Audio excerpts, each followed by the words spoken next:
আমাৰ ভাৰতৰ ওপৰত জম্মু কাশ্মীৰৰ পেহেলগামত পাকিস্তান সমৰ্থিত সন্ত্ৰাসবাদীয়ে যি আক্ৰমণ কৰিলে সেই আক্ৰমণক আমি ইতিমধ্যে সকলো মানুহে ভাৰতৰ সকলো মানুহে সকলো ৰাজনৈতিক দলে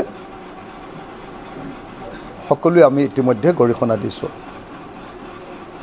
ভাৰত চৰকাৰে সেই সন্ত্ৰাসবাদীক নিৰ্মূল কৰিবৰ কাৰণে পাকিস্তান সমৰ্থিত সন্ত্ৰাসবাদীক ধ্বংস কৰিবৰ কাৰণে যি যুদ্ধ আৰম্ভ কৰিছে সেই যুদ্ধৰ প্ৰতি ৰাইজৰ দলে আজি আমি আনুষ্ঠানিকভাৱে সমৰ্থন ব্যক্ত কৰিবৰ কাৰণে এই সংবাদমেল আয়োজন কৰিছোঁ। ৰাইজৰ দল অসমৰ এটা আঞ্চলিক দল, জাতীয়তাবাদী দল, আৰু এই সৰু দলটোৱে আমি ভাৰত চৰকাৰৰ ভাৰতীয় সৈন্য বাহিনীয়ে এই মুহূৰ্তত পাকিস্তানৰ বিৰুদ্ধে যুদ্ধ চলাই আছে সেই যুদ্ধৰ প্ৰতি শুভেচ্ছা জ্ঞাপন কৰিছোঁ আৰু ইতিমধ্যে কেইবাটাও ক্ষেত্ৰত সফলতা লাভ কৰিছে, তাৰ কাৰণে অভিনন্দন জ্ঞাপন কৰিছোঁ আৰু আশা কৰিছোঁ যে এই যুদ্ধখন এখন নিৰ্ণায়ক যুদ্ধ হৈ উঠক, যাতে পাকিস্তানে কোনোদিন ভাৰতৰ ওপৰত আঙুলি টোৱাব নোৱাৰে। আমি ৰাইজৰ দলে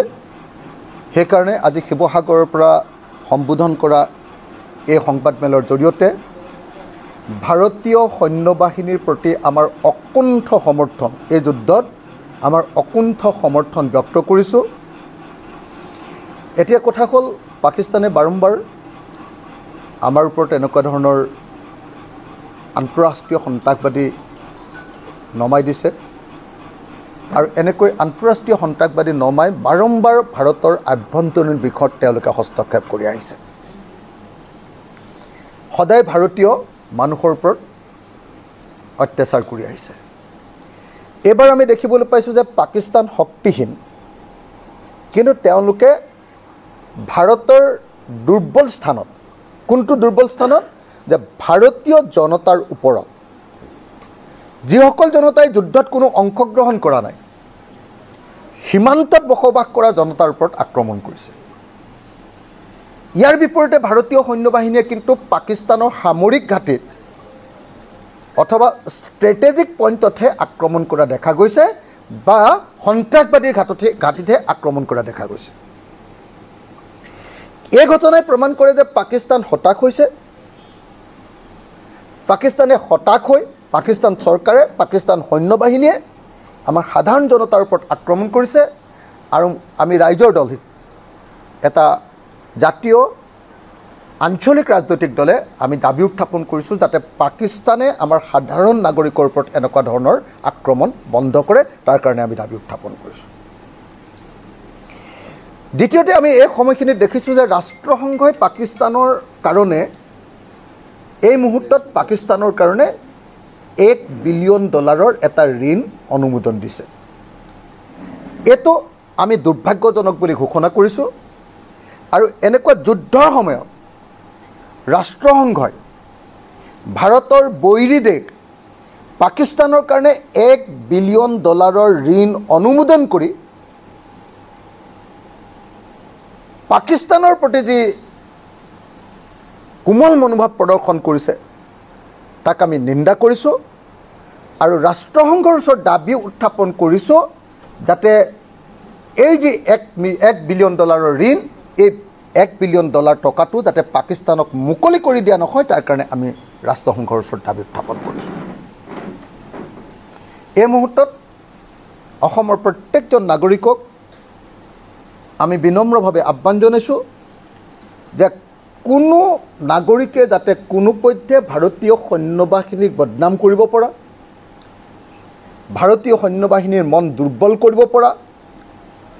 ভাৰতীয় সৈন্য বাহিনীক আঘাত কৰিব পৰা মানসিকভাৱে কোনো ধৰণৰ বক্তব্য যাতে আগনবঢ়ায়। আৰু মই ৰাইজৰ দলৰ প্ৰত্যেকজন সদস্যৰ প্ৰতি আহ্বান জনাইছোঁ,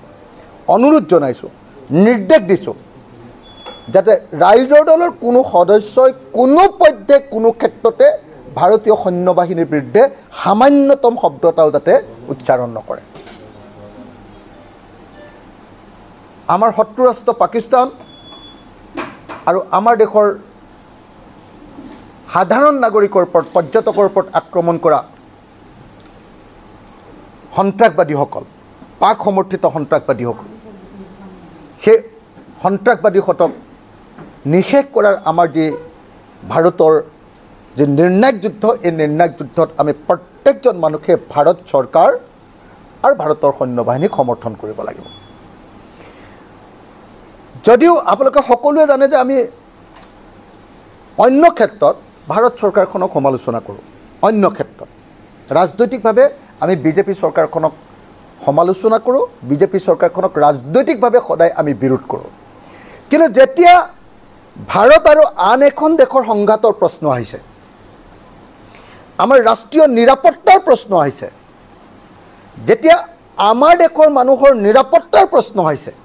আৰু আমাৰ দেশৰ ওপৰত আন উগ্ৰপন্থী সংগঠনে, পাকিস্তান সমৰ্থিত আন দেশ সমৰ্থিত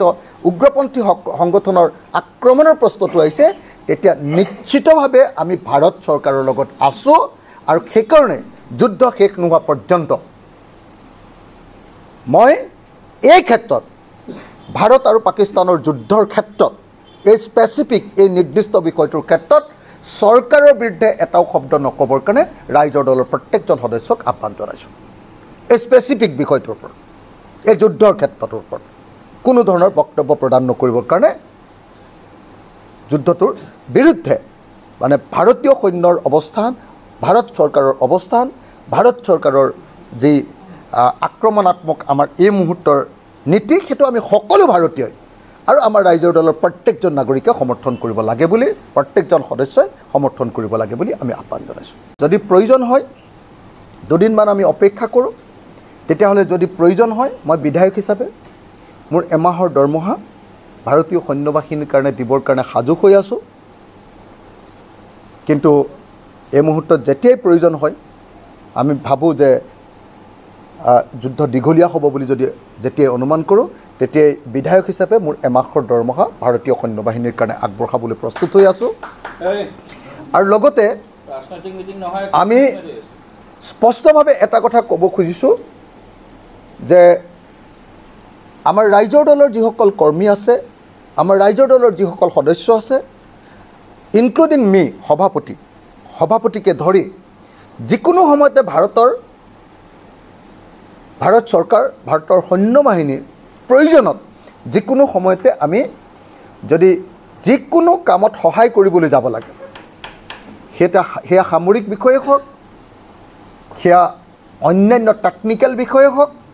যদি সৈন্য বাহিনীক সহায় কৰাৰ প্ৰশ্ন আহে, তেতিয়াহ'লে ৰাইজৰ দলৰ প্ৰত্যেকজন সদস্যই ভাৰতীয় সৈন্য বাহিনীক সহায় কৰিবৰ কাৰণে প্ৰস্তুত আছোঁ। আৰু যিকোনো মুহূৰ্ততে যিকোনো পৰিস্থিতিত যাব লগা পৰিস্থিতি হ'লে মই সকলোকে সাজু হৈ থাকিবৰ কাৰণে আহ্বান জনাইছোঁ। আৰু ভাৰতৰ সৈন্য বাহিনীয়ে যেতিয়াই তাৰ কাৰণে চিভিলিয়ানসকলৰ কাৰণে ট্ৰেইনিং আয়োজন কৰে, মই ৰাইজৰ দলৰ প্ৰত্যেকজন সদস্যকে সেই ট্ৰেইনিঙত অংশগ্ৰহণ কৰিবৰ কাৰণে আহ্বান জনাইছোঁ। আৰু অংশগ্ৰহণ কৰি নিজকে সাজু হৈ থাকিবৰ কাৰণে, নিজৰ দেশক ৰক্ষা কৰিবৰ কাৰণে, দেশৰ সাৰ্বভৌমত্বক ৰক্ষা কৰিবৰ কাৰণে, শত্ৰুৰ বিৰুদ্ধে যুঁজিবৰ কাৰণে মই প্ৰত্যেকজন আমাৰ দলৰ সদস্যকে সাজু হৈ থাকিবৰ কাৰণে আহ্বান জনাইছোঁ। Reporter live.